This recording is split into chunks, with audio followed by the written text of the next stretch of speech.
শালিক আমার অত্যন্ত প্রিয় একটি পাখি।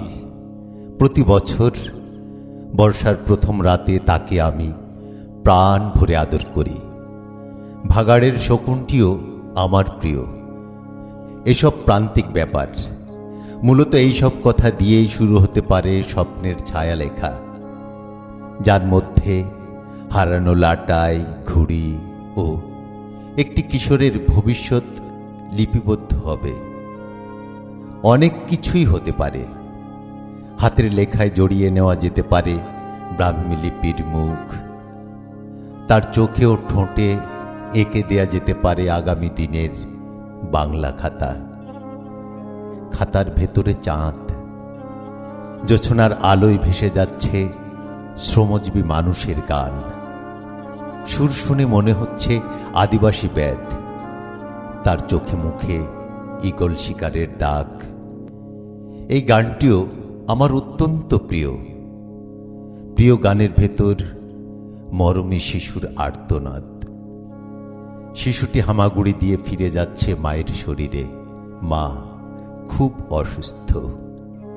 শকুনের উল্লাসে ফিরে গেছে সঞ্চিত সকাল।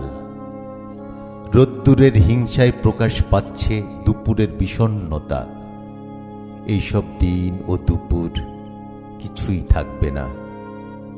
কদম গাছের ডালে বৃষ্টিতে ভিজে নির্জনে ঘুমাবে অসংখ্য বাবুই। তারাও আমার বন্ধু।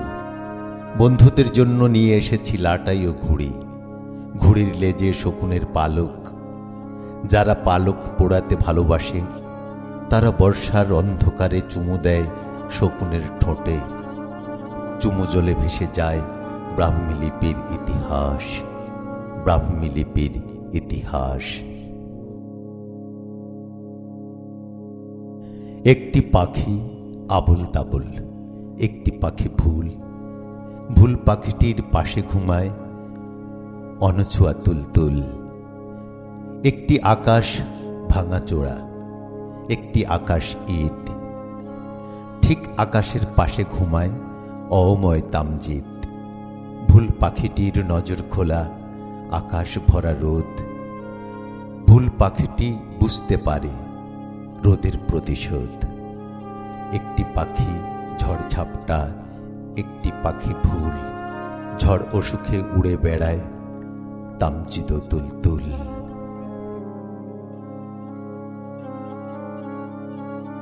মর্গের টেবিলে শুয়ে শীতের সকাল দেখা ভালো নয়। আকাশের গাঢ় নীলে চোখ পুড়ে যায়। মৃতদের কোনো স্বজন থাকে না।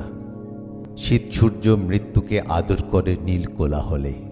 কতিপয় রক্তচক্ষু ঘিলু ও যকৃত নিয়ে ফিরে যায় ঘরে।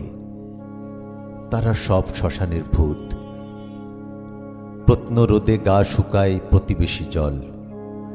স্বতন্ত্র আগুনে পড়ে মর্গের টেবিল।